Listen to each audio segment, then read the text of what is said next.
Sects in religion, Christianity और इस्लाम की हम बात करेंगे कि इसमें जो जो सेक्ट्स का कॉन्सेप्ट है, जो डिफरेंट ग्रोह बंदी कह लें इसको, फिरका बंदी कह लें इसको, फिरका कह लें, इसका कॉन्सेप्ट क्या है खासतौर पे इस्लाम के अंदर और क्रिश्चियनिटी के अंदर। सो लिटिल मीनिंग की तरफ जाते हैं कि जो सेक्ट का वर्ड है बेसिकली, ये सेक्टा, लैटिन वर्ड सेक्टा से निकला है, जिसका मतलब है followed principle, guideline and party. यानी इसको ऐसे प्रिंसिपल भी कहा जाता है, जो लैटिन वर्ड में इसका यहाँ से ये वर्ड सेक्ट का डिराइव हुआ है कि कोई प्रिंसिपल को फॉलो करना, किसी गाइडलाइन को फॉलो करना, किसी पार्टी को फॉलो करना। सो दे बिलीव, जो इसके सेक्ट्स के मानने वाले हैं, कि वो कहते हैं कि जी ये एक टाइप कह लें कि रिलीजियस ग्रुप की है, that is distinguished from having larger picture, but ये मेन स्ट्रीम का जो रिलीजन है उससे ये डिफरेंट होते हैं, क्योंकि इनकी जो ऑर्गेनाइजेशन होती है ये अपने तौर पे समझते हैं कि that is more distinguished as compare to the main जो स्ट्रीम का रिलीजन होता है। So members of sects are predominantly lower classes. ये इंतहाई अहम पॉइंट है, लेकिन यूजली ये होता है कि मेजॉरिटी या प्रीडोमिनेंट मेजॉरिटी, यानी 70-80% जो लोग उसमें शमूलियत इख्तियार करते हैं, वो थ्रू कन्वर्शन, यानी नए लोग कन्वर्ट होके वहाँ पे उसको ज्वाइन करते हैं, और लोअर क्लासेस से या लोअर मिडिल क्लास से या मिडिल क्लासेस से उनका ताल्लुक है। लेकिन ये इसका मतलब कतई ये नहीं है कि जो टॉप लेवल की क्लासेस है, जिसको आप एलीट कह लें या जिसको आप कैपिटलिस्ट कह लें, जिसको आप रिसोर्सफुल बाअसर लोगों को उसमें शामिल कर लें, इसका ये कतई मतलब नहीं है कि उनका किसी सेक्ट से ताल्लुक नहीं होता। लेकिन प्रीडोमिनेंट मेजॉरिटी जो है वो लोअर मिडिल क्लास या उससे भी जो नीचे रहने वाले लोग हैं, और न्यू कन्वर्ट्स जो हैं उनकी क्लास इसमें शामिल होती है। दीज मेंबर आर कंसीडर्ड, इनके बारे में ये ख्याल किया जाता है कि जो मेंबर्स हैं ये नॉन कन्फॉर्मिस्ट होते हैं। इसका मतलब ये हुआ कि ये जो एस्टेब्लिश्ड चर्च है, खासतौर पे क्रिश्चियनिटी की डोमेन में, ये उसके जो चर्च के पैटर्न हैं, उसके जो प्रिंसिपल्स हैं, उसका बिलीफ सिस्टम है, उसकी प्रैक्टिसेस हैं, उनको ये नहीं मानते, उनसे वो कंफॉर्म नहीं करते, उसको एज सच एक्सेप्ट नहीं करते, बल्कि अपना एक अलग सेपरेट सेपरेट व्यू पॉइंट रखते हैं। उसके बाद आते हैं पावर स्ट्रक्चर के ऊपर, कि जो सेक्ट की जो पावर स्ट्रक्चर है, हमने डिनोमिनेशंस की बात की कि उसमें पावर स्ट्रक्चर वो बड़ा ब्यूरोक्रेटिक होता है, फॉर्मल पावर स्ट्रक्चर होता है। लेकिन सेक्ट्स में क्या होता है कि ये इनफॉर्मल स्ट्रक्चर होता है, किसी किस्म का ऑर्गेनाइज्ड स्ट्रक्चर लीडरशिप का नहीं होता, और इनके जो लीडर है वो भी यूजुअली ट्रेन नहीं होते एज कंपेयर टू डिनोमिनेशंस। और टिपिकली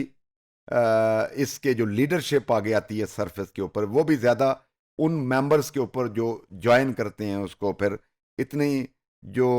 कल्ट कैरिज्मेटिक लीडरशिप है उसका इतना कंपैरेटिवली रोल नहीं होता जैसा कि वो डिनोमिनेशन में होता है या कल्ट में होता है। अब हम इसकी टाइप्स की बात करते हैं कि सेक्ट्स की जो टाइप्स हैं। नंबर 1, अग्रेसिव सेक्ट, दूसरा टॉलरेटेड, और तीसरा assimilating. So the first one, जिसको हम अग्रेसिव सेक्ट का नाम दे रहे हैं, ये आप यूं कह लें कि एक स्ट्राइकिंग मिलिटेंट अपीयरेंस इनकी होती है। ये ज़्यादा बिलीव करते हैं अपनी जो एक्टिविटी हैं उसको मिलिटेंसी की तरफ लेके जाएं, बाकायदा अपने पैरा मिलिट्री फोर्सेस को यूज़ करते हैं, और लोग किस तरह की देते हैं कि वो वहाँ पे लड़ने मरने के लिए तैयार होते हैं। जबकि दूसरा जो है वो जो जिसको हम टॉलरेटेड कहते हैं, वो एक डिफरेंट है, वो वायलेंस को अवॉइड करता है, और कोशिश होती है कि वायलेंस को एज ए टूल यूज ना किया जाए। तीसरी तरह का जो है वो ग्रुप है जिसको हम सेक्ट नाम दे रहे हैं, वो असिमिलेटिंग होता है। और असिमिलेटिंग का जो लफ्ज़ है, सोशियोलॉजी के स्टूडेंट जानते हैं, वो एसिमिलेशन है। असिमिलेशन का मतलब होता है कि जब दो या दो से ज़्यादा कल्चर आपस में मिलते हैं, और उनमें बहुत सारी जो प्रैक्टिसेस हैं वो वहाँ पे